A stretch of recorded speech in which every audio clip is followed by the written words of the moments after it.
Welcome back for your yummy update. You and I are cooking, or are we cooked? Friends, we had a record 36 months in a row PMI. So the PMI data just came out, and it's 36 months bad in a row. I made this picture here for you. Thank you to Baby Doll. Maybe, I think it was Sluggy Boo, okay? Our favorite snail, who's a slug as well, okay? Depending if he has his house on his back or not. Showed this. This is from Forex Factory. I know this chart, this graph, but yeah, like I made this here for you to show you. See how in previous crypto cycles, the PMI would go down a bit. We'd respond upwards. We were expanding. But in our cycle, fourth one now, look at this bad PMI for like a very, very, very long time. 36 months. That's how horrific it is. So yeah, man, it feels like it's one big giant fat scam. I'll play some Puppy G music. That's all we got left. I'll spin the lollipop. 140 years, man. Black Swan. The worst of the worst of the worst. Man, whatever. We lived through it. It's still gone, by the way. It's who knows if it ever is going to end, right? In previous crypto cycles, they had to go through 6, 10, and 12 months bad. And yeah, we are 36, man. So just to let you remind you as well, alt season starts historically from that data, right? Just, you know, a basic measure when it's 52. Okay? When it's 52... it's like, oh, definitely on, okay? So that's why I've marked it here. That's why I've got the green line here, 52. It's when you have alts doing some tremendous stuff, okay? And I mean like more than one or two cherry-picked stuff, okay? More than like a one Hyperliquid or whatever out here, okay? So we are like nowhere near. We haven't hit 52. Friends, the last time we were 52 was August 22, collapsing on the way down.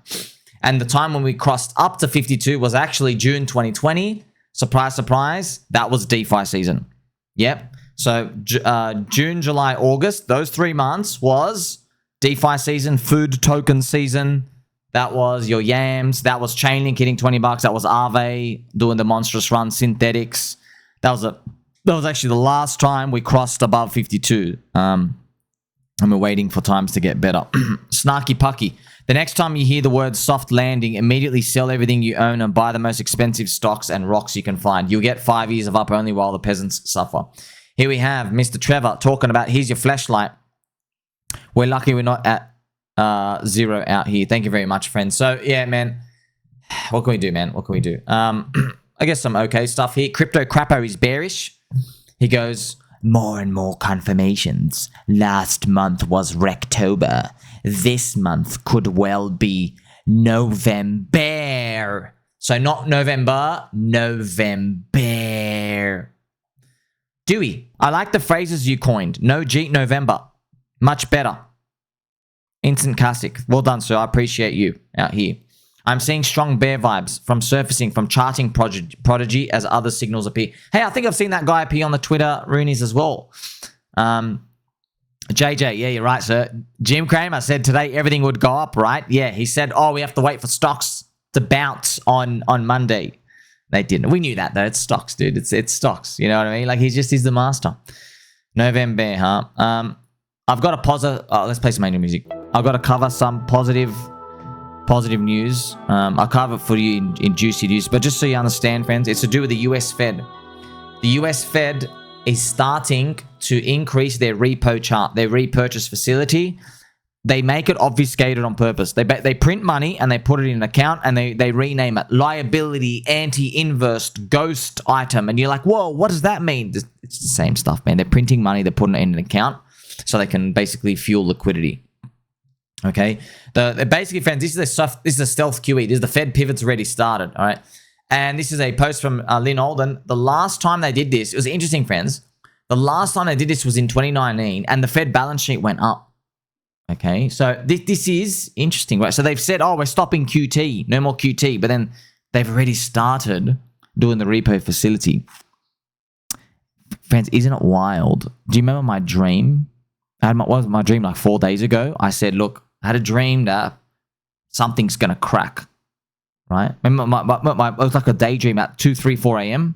Okay, remember I woke up and I had like that Pre-Cognition thing. I was like, something's going to crack. They're going to have to print and open up the swap lines, right?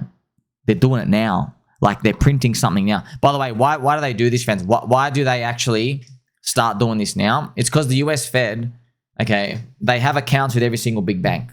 So they can see the accounts. So they know someone's like, hey, we got a liability and we're going to need some help maybe in the future. We got like some big liability coming, like, 1, 2, 3 months. We're going to need some help. So the US Fed's like, okay, what we'll do now, we'll start slowly refueling their help, It's kind of like, oh, you're going to play a football match. Oh, I'm going to be thirsty at halftime. Okay, so you don't wait till halftime to fill up the drink. Okay, you get the drinks and put them in the esky beforehand. It's almost like that. Okay, that's why I have Lynn Olden showing that. By the way, friends, remember I mentioned for you as well in Juicy News, but repeat to you, that was, see this line here? When they did that QT thing, that was the Pico bottom of OTHERS-btc. All right, the Pico bottom. Okay, thank you to Mr. Rebel as well. He said, let's pop off this Ponzi. I got to show it to you again. You can see it here. The Pico bottom of when they ended that stuff was literally the Pico bottom QT right here. See that? OTHERS-btc right here. That was the end. And then it went up only from that point. Now, I just want to tell you, the next 5 months did not feel good. Okay? So it was going up, but you did not know that you're recovering. You just kind of like, it just felt like it was game over, right? So even if we are at the Pico bottom here, I'm thinking until like next year, March, if we do go up like this, it's not going to feel good at all. Like basically you're just coming back to this year, March, which is sad to say, you know what I mean? We just keep bleeding and bleeding and bleeding, man. When is this thing ever going to get better? I also want to show you this more updates, friends. So this is financial conditions. Financial conditions. So remember this chart. Let's have a look and see what's going on here. If you see this square I have here, all right? The blue line is the financial conditions. So what they do is they make a model and financial conditions. They get the price, the net change of oil, the US dollar, interest rates, and the curve and stuff out here. They plug in a lot of stuff which impacts the bottom line of all our lives. And they see, hey, are they getting cheaper or more expensive? Okay, and they try to compute that. They just try to get a model. And what they've been able to do is they've been able to model the PMI roughly. Okay, they're trying to find the model. They're like, hey, when PMI goes up, can we see things that are helping it go up? What about when things go down? Can we see that? Well, this is what's nuts, man. Since October 23, right here, financial conditions have been going up. So if you go back to each crypto cycles, we were meant to bottom October 2023. It was meant to be up only from that point. Just like how I told you, friends, because that's the year before the Bitcoin halving. Remember I just showed you August 2019? That's what happened before. See, it happened like clockwork. So before the Bitcoin halving is when you're meant to buy altcoins. That's actually, you look at the path, the past, okay? Basically, in like the November, the December of the year before the Bitcoin halving, okay? So it was literally October, November, December, that Q4 leading into the Bitcoin halving. That's when everything's meant to go. Didn't work out though, did it? We had fake outs. It was extremely underwhelming. Okay, I'm going to give you an example here. I'll just show you, for example, PulseChain. This is the PulseChain chart. So here was that time period you're meant to buy it, right? Look at this. You're meant to buy altcoins historically based off time here. And all it did was came back barely to sack price and then went down. We've been going down since.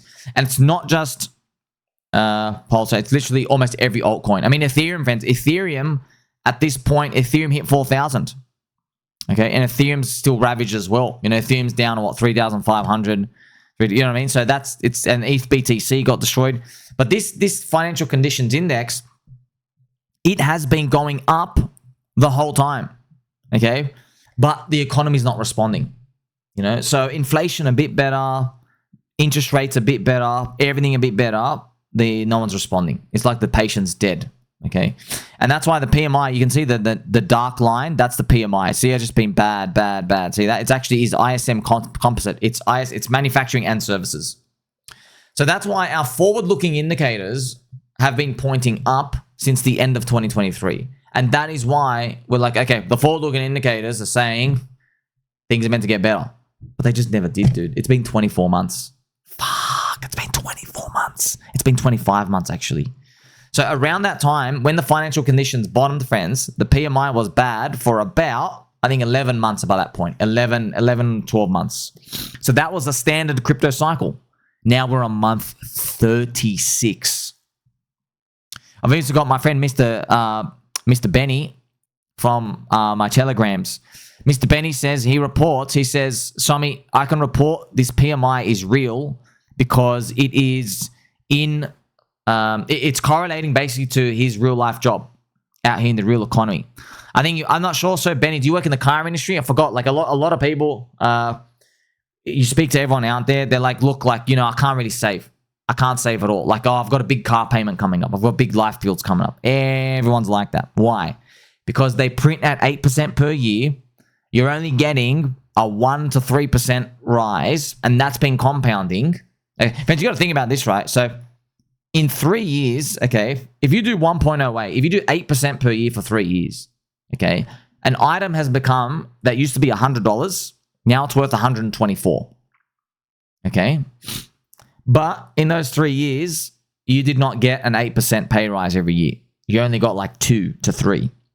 Okay? So you've been slipping and slipping and slipping. And everyone's like that. Okay? And that's what, on average, that's what everyone as an aggregate is feeling. That's why just ignore when you see people saying like, oh, you should have bought XRP and then rotated it to go buy Zcash and then you would have retired. Just forget those people out here. I'm talking about everyone out here. I speak for everyone. I know what everyone's on average going through. And like, friends, these people that don't listen to these subhuman filth scum. There's like 5,500 altcoins and they only talk about the coin after it goes up. Okay, so what are they doing? They're con men. They're trying to con you. They're trying to give you confidence to think that they can predict the future.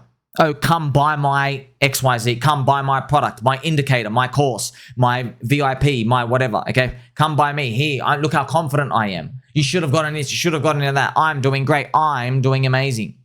But if you listen to their words carefully, they'll always hedge themselves for both scenarios. All right.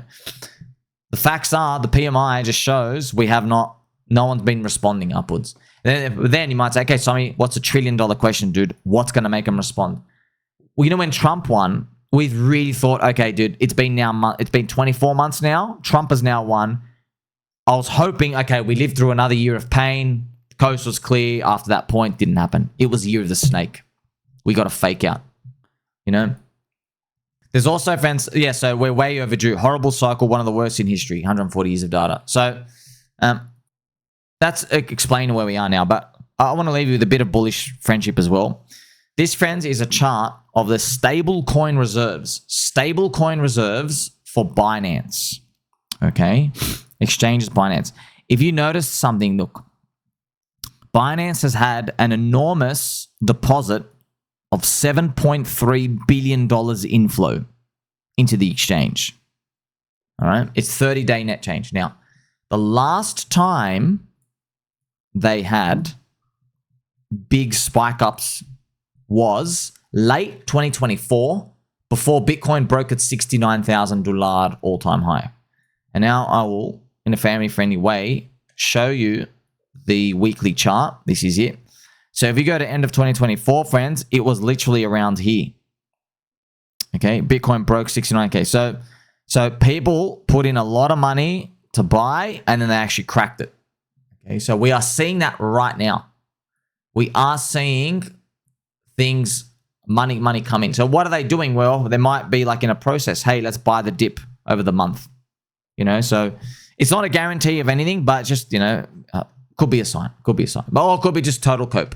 I found that interesting out here. Mr. Verdi, he's talking about year of the snake. There we go. So it is year of the snake. Everything's been a fake out here for everything.